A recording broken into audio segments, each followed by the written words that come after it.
Well! Oops! Hindi to si Kuya Well. Dito naman si Kuya Mark at nandito tayo ngayon sa Airport Terminal 1 kung saan syempre susunduin natin yung ating mga product ng galing sa Aba Jobs na sila Jerome at si Reynante. So tara dito, samahan niyo ako.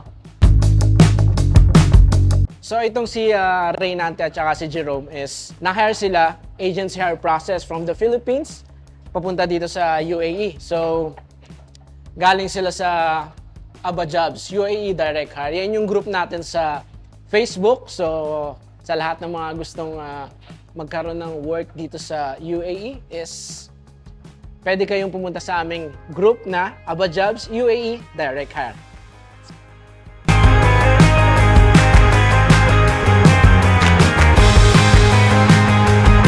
Welcome po dito sa Dubai. Ayan, welcome po dito sa Dubai. Kamusta naman po ang biyahe natin? Okay lang po, sir. Kahit nakakapagod, masaya naman. Masaya naman. So, kamusta naman po yung mga interview natin sa immigration? Sa Pilipinas muna. Okay lang po. Wala namang problema. Dire-diretso. Ano po yung mga papeles na kailangan nila para Nahanap lang naman yung OEC. OEC, yung pinaka-importanting papeles natin no? So, pagdating nyo po dito sa Dubai, ano po yung papasukan nyo na trabaho naman? Bali, baker po kami. Baker.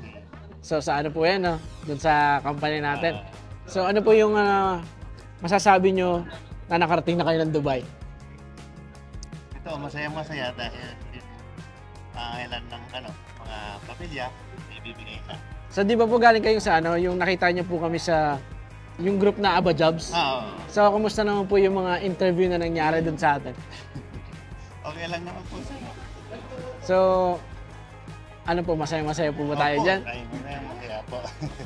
So, ano po yung mga pinagdaanan yung proseso sa mga interview, yung mga kinailangan sa Pilipinas naman? Lang yung paglakad ng mga papeles kasi sunod-sunod yung bagyo sa atin kaya kuminsan nadidelay yung mga papeles, mag-aantay na naman. Okay lang. Tawa ng Diyos natapos din. Pero at least nandito na po tayo sa Dubai, no? Oo. Ayan, ito po si Mr. Reynante. Ito, kasama na natin si Mr. Reynante na nanggaling sa Pilipinas. Saan po ba kayo sa Pilipinas? Pangasinan pa. Pangasinan. May kamag-anak po ba kayo dito sa UAE? Saan po? Dito rin. Malapit lang dito sa bayan. Dito rin sa Dubai? Dubai din. Or baka Sharjah or Abu Dhabi? Dito lang Dito lang po sa Dubai. Baka malapit lang o di pa may pagkakataon na magkita po kayo dito. Alak nyo po bang pasunurin dito yung misis nyo?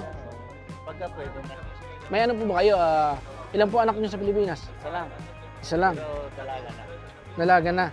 So balak nyo silang, pag tumagal-tagal, syempre kukunin nyo sila eh. Naranasan nila yung First time nyo po bang mag-ibang bansa? At magtrabaho dito? Or nakapunta na po kayo sa ibang bansa before? Kanya na ako ng Jeddah. Galing na po kayo ng Saudi? So, ano po yung naging trabaho nila sa Saudi? Ito rin, nabigat din ako. So magaling po kayo magmasan. Ayun. So welcome po dito sa UAE at sana mas maging maayos pa po yung life natin dito sa UAE at madalab nyo po yung pamilya nyo pupunta rito. Welcome po. Salamat po. Kay Mr. Jerome. So, kamusta ang biyahe natin? Pagod ba? Pagod din po. Pero okay naman po, masaya naman. Ilang oras yung biyahe natin? Oo, inabot din po ata ng 9 hours yata tayo. 9 hours. Nagkaroon ba kayo ng direct kayo, di ba? Hindi po, ko kami. Dalawang flight po kami.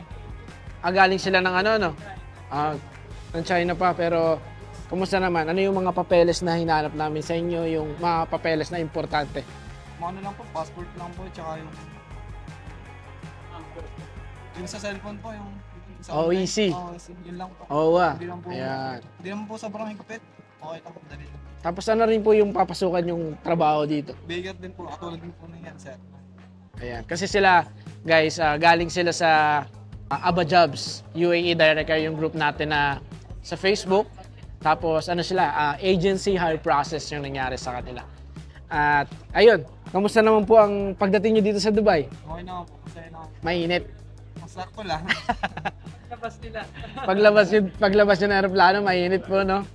So ito kasama na natin si Jerome, si Mr. Jerome na ano siya, agent siya, her process siya, galing siya from Philippines at nandito na ngayon sa Dubai. So ilang taon na po ba kayo, Mr. Jerome? 22 po. 22, napakabata pa ni Sir, no? At mayroon po ba kayong kamag-anak dito sa UAE? Wala po. Wala. So first time yung First time lang ibang po. bansa. First time. So itong bansa na talaga itong unang-unang Napunta ako po. So ano yung pakiramdam nung makapunta sa ibang bansa tapos magtatrabaho na kayo agad? Masaya po, masaya. Siyempre para sa ano no? Para sa pamilya no? May mga kapatid po ba kayo sa... Oo, meron po. Nag-aaral din. Saan po kayo sa Pilipinas? Sa ano po, Kainta po. Kainta, Rizal. Malapit. So anong ginagawa ng nanay at tatay mo? Yung mama ko po ano po, nagtitinda lang sa tindahan po, tapos yung papa ko po sideline po sa tricycle, ganun po. Oh, di ba? So, nandito ngayon si Mr. Jerome, syempre, para sa pamilya, di ba? So, welcome dito sa Dubai at maraming salamat sa kasi galing sila sa Aba Jobs natin sa group natin sa Facebook. So, welcome. Welcome dito sa Dubai. Ayun na nga, babalikan natin si Mr. Jerome kasi meron na tayong hindi natanong at may nalaman tayo galing kay Mr. Reynante. So tatanungin natin, balita ako nandito daw pala yung girlfriend niya. Oo, Nasaan dito? Kaya pala nandito kayo Sa Dubai? Sa bangko? Sa bangko siya nagtatrabaho. So, anong balak niyo? Makikita ba kayo? Hindi ko po alam, wala pa po sa isip ko makita agad Wala. Hindi, syempre, nandito ka na, alam niya na nandito ka. O hindi niya alam. Baka di niya alam. Alam po. So yun, makikita sila. So ilang taon na ba kayong hindi nagkikita? Ilang taon na ba yung girlfriend mo dito? Ano lang po, bago din po, 6 months pa lang. 6 months pa lang. Kaka-graduate na. Ay buti nakapag-apply ka agad ng dito para makasunod kayo agad dito. Plano po talaga na. Ah, Plano. so miss na mo na. Hindi So siguro syempre pag day off, di ba? Malay mo, magkita kayo agad. Kung nandito lang naman sa Dubai, dito ba sa Dubai? Nasaan dito sa Dubai? Yung lugar? Satwa, Sharjah, dito. Tanungin mo, syempre nandito ka na. Alam niyo ba nandito ka na? May plano.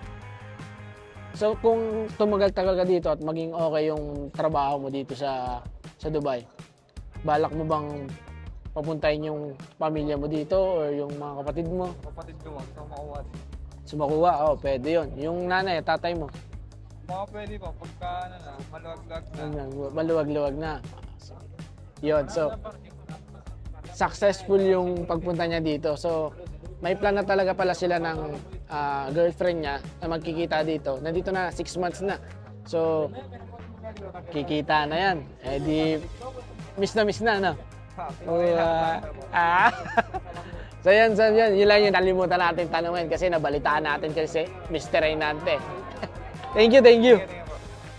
Dito po kayo, Sir Reynante. Ayan. So, ang tanong ko po sa inyong dalawa is, marerecommend nyo po ba yung Aba or Albabalabyad sa mga kababayan natin na gustong magtrabaho at pumunta sa UAE? Sa mga gustong mag-abroad, hanapin lang yung agency. Aba. Yan. Para maturuan kayo ni Sir Will. Yan, si Kuya Will. Wala si Kuya Will ngayon eh. Ay, wala so, na. tayo nag-i-interview ngayon sa inyo. So, welcome po. Welcome to Dubai. Yan. Thank you so much po. Thank you. Yes, sir. Ayun na nga guys. So, dalawa sa ating mga kababayan na galing sa Aba Jobs is successful na nakarating dito sa United Arab Emirates. So, i-congratulate natin si Reynante at saka si Jerome. Kaya naman, kababayan natin na gustong pumunta at magkaroon ng trabaho dito ay agency hire process ang ginagawa namin dyan. Kaya naman, if you want to contact us, send us a message on WhatsApp and any of our social media accounts and we're going to assist you for the agency hire process. So let's go!